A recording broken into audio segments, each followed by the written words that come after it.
that we would be, if that's one of our selection criteria, we would really be narrowing. And you know, the whole purpose of doing an RFP is to try to encourage a range and new vendors, all that kind of good stuff. And if we're just gonna choose people on the basis of, well, they worked for us before, I think it kind of conflicts with the purpose of doing an RFP in the first place. So I'd like to just take that last, I'm okay with having familiarity and understanding with the Village of Shorewood. I just would prefer not to use that they worked for us before as giving them extra points towards being chosen as the vendor. That was my issue with it. And I just want to build on that, and then Leanne, give me next. My issue is when I used to do evaluations of RFPs, I'm used to having evaluation criteria that you use. It's very neutral, and that is an odd one to put on your chart because you might get one vendor that you've worked with and two vendors that you didn't. And then how do you give points or not points based on that criteria? Even if, so you get 0 because you don't have any experience if you haven't worked here, and then you might get, if they had bad reputation, they weren't good, we have bad experience, you might get 2 out of 5 points.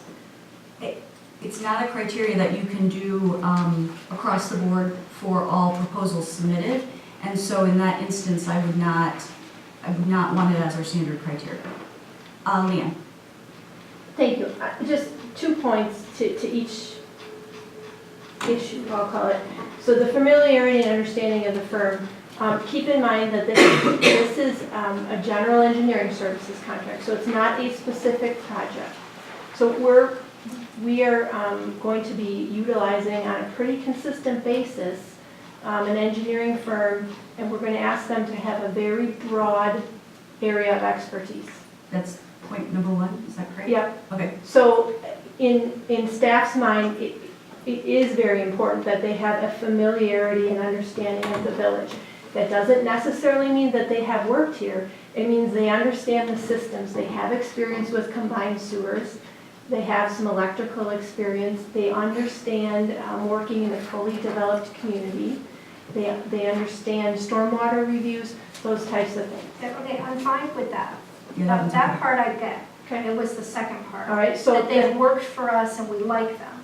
my point about this, that I comment about the second part was, when I drafted this, in fact, I was coming at it from the complete opposite, which is, have they performed well here? Because if they have not, that is, would be something that we would want to take into account. I get, and I totally agree with that. Having some kind of measure, I would, the more, the way I would phrase it is, references. Because we can be a reference, like, so do you have good references? I just feel like because if someone hasn't worked for us, there's no way to evaluate or compare that criteria for all 3 submittals. It would only be applying to the one that has worked for us. But you could, getting to your point, you can say, you can evaluate based on past performance through references, and then we would be our own reference. So if they had poor performance, we could, that would play into your evaluation. Somehow we've got to make it so that we can rank all proposals on that evaluation criteria. Trustee Warren. I want to say I could get behind that, Julie. I think that's a good compromise. I love that. It's in item 2, is references from communities under contract for municipal engineering. So or we could change it to References Right. a community that they've done in these services. Right. I think we can cover it in that way. Is it? I don't have the language in this. And I actually had another question too, and I can't find it now, but there's something in here about a separate project, like that there could be separate project-specific work. And were you talking about like some separate, like something else that we would be bidding out separately and saying that this engineer could also bid on that?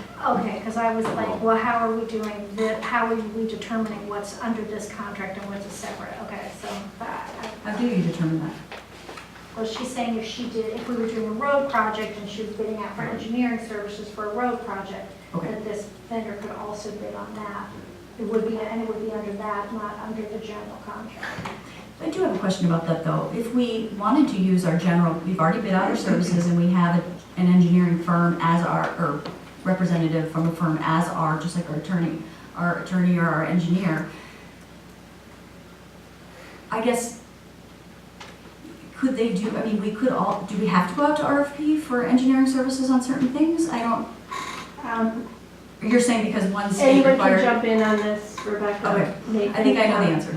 I think that depends largely on your current purchasing policy.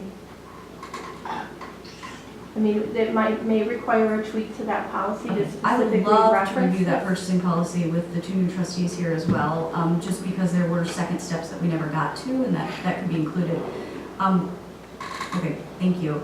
I have a question about who we send out our proposals to, and the reason I say that is I went to the league, and there was a whole bunch of booths, and there's engineering services of companies I'd never heard of around the state, and so when we go out, when we do an RFP template at some point and adopt it, the criteria that we're looking for is that, just as you stated, like familiar with a built-out community, like to be very specific, and maybe these engineering firms don't qualify because they wouldn't meet those very specific criteria of what we need as an engineering staff. I think the more specific the better when we do in the future evaluations.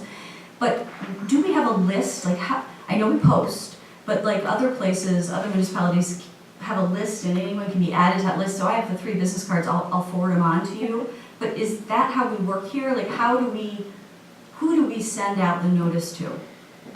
Typically, so this is the first time in my tenure that we've done a general engineering services RFP. But on other types of projects, if they're specialty projects, we will occasionally, I or Bart or the two of us together, will meet with consultant firms who want to introduce themselves to us, and they'll generally say, keep us in mind for future projects. And so we kind of have a short running list. It's not really an official list. They haven't submitted anything in writing with a request. It's more of a verbal request. So I'm trying to think of the most recent project that we did that, but I guess that's Let's just probably pick not this important. one. So what I have done in the past is I've given them a direct email notice that we're issuing an RFP. Here's the web address. This has also been published in the Daily Reporter on this date and this date. Great. And so there is some sort of list right now that you send that email out to. Okay. That we may want to just talk about that in the purchasing policy too, is as we grow and more people become interested in Shorewood and providing some of these professional services. So thank you.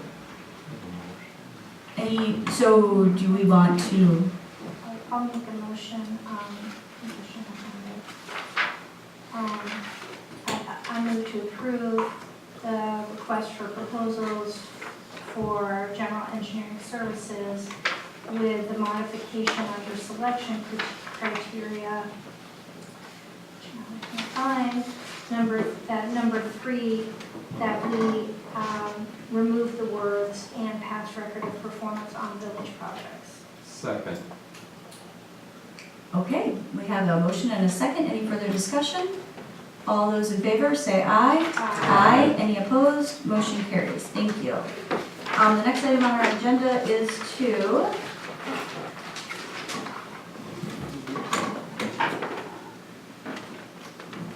wait a minute, I have it. Okay. Consider the RFP for building inspection services and job description for associate inspector. Hi Bart. I did talk with Bart ahead of time. My question that is still outstanding, and maybe you have the answer for me, is we are establishing a new position. My understanding, and it could be incorrect, so Tyler also, was that we post our job salaries somewhere. And I always thought our job descriptions were posted somewhere, like in the human resource manual. But talking to Bart today, the descriptions don't get posted. They stay with the village, your office. But the salary ranges do. And so do we need to, there's nothing in here making a motion to to adopt this new salary range for the new position? So those come to the board annually. I found out after our conversation, and I believe they're scheduled for December 3rd. December 3rd. Okay. And so these changes would be incorporated with the larger changes, adjusting other scales as And well. it doesn't go into effect till January? Correct. The proposal would be that these job descriptions would be subject to personal action forms as of January 1st. Okay, and everyone's aware, so the two people that we have here are gonna get an increase in wages, and that we have accounted for in 2019. Correct. Okay. All right, trustee Maher. I'm a little confused. At one point, I thought we were going to half position regular staff. When did we shift to contract half staff? We left it up to staff. Yeah, at the last budget wrap-up meeting, Motion. I don't know if I asked or if I interjected, but it was determined that this was an easier first step than hiring someone and then realizing that we didn't need a half-time person. So the discussion was that we think we can better ease in with a consultant if that person gets overwhelmed with work and we feel like we need someone more on time to provide customer service, things like that. Because my hesitation initially with the contracted services was the customer service end of things is where we get bogged down the most in terms of walk-ins, phone calls, things like that. It's easy, for a contractor to be scheduled for inspection, but if he's not releasing the burden of the in-person action, that's where my initial hesitation was, but the RFP does include that they would have some sort of office hours, and in talking with existing staff, I think we feel like we can ease in this way with the expectation that the public just may have to wait a day for an answer. They're not gonna always have someone in staff. That's kind of the direction that I had heard throughout the larger conversation, so it's gonna be an adjustment for them as well, so we think we can ease into that through education in the near future. We can do some education around, this is now complaint-based, and you call, don't sit Absolutely. and look at your neighbor's Yes, property. absolutely, so that will be part of early 2019 rollout of how this works, working on a complaint form, getting the website, managers memos, discussions to other places of how the things that we can respond to or things that, you can send us, but we won't get to it, until we have time for it. Which was like 3 days.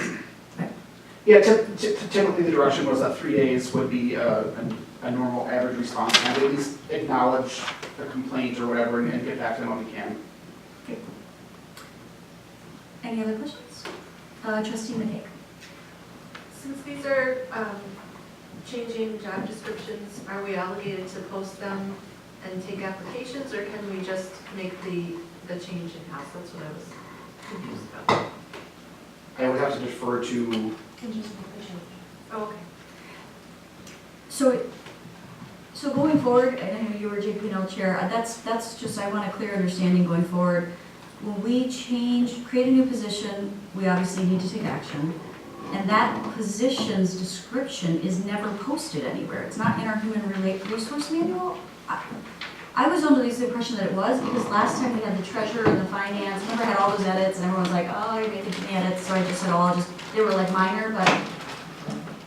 So we brought so you're thinking of Mark's position, for instance. And the So- planning director and the. Yeah, so we changed their positions, like Mark actually became the treasurer, so, and village clerk ended up losing the treasurer title, so at that time we brought you, those were those were And parts. their changes to their positions. So, Did all three. what's that? We did all three at the same time. We did Bart's, we did planning director, we did treasurer, finance, and we did clerk all at the same time. It's because that position happened to be open at the time. Yeah. Yeah, it might have It been. was, Yeah, but I'll tell you in the past though, what we've done some administrative edits, and then if it's been a larger change in a position, such as like a treasurer title or something like that, that's when we brought it to the board. Yeah.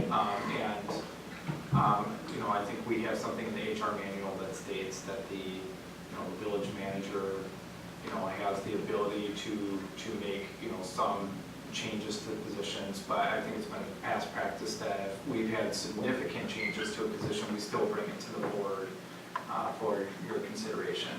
It's not part of the HR manual, because if we included all the job descriptions in the HR manual, it'd be over, I don't know how many pages it'd be really lengthy though, so.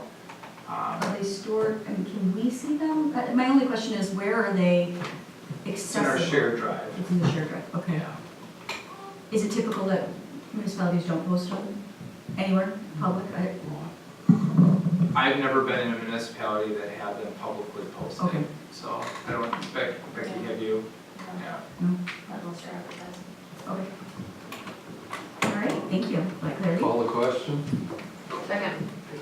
Okay, There's, I don't even have a motion No, you yet. don't. And one point of discussion or clarification on the Yes. motion, I was seeking if any trustee was willing to volunteer to review the responses. I did have a blank in there, so if you were to discuss or volunteer within the motion, I'd be happy to work with whoever is willing to, to review, I'm sorry, what? the responses, The responses to, the proposal, the RFP. oh, to the RFP? Correct. With, I okay, would trustee Maher, volunteer. okay. I don't know, we had to talk about the roles of the chairs of the committees, but okay, sounds good. Trustee Maher will volunteer. Okay, but the question was called. But we don't have a Motion. motion. Motion. I would make a motion to approve the RFP for building inspection services and the job description for associate inspector. Can we just add in there and change this, I mean, we're posting something that doesn't exist. Can we add into that motion and to add the salary range to our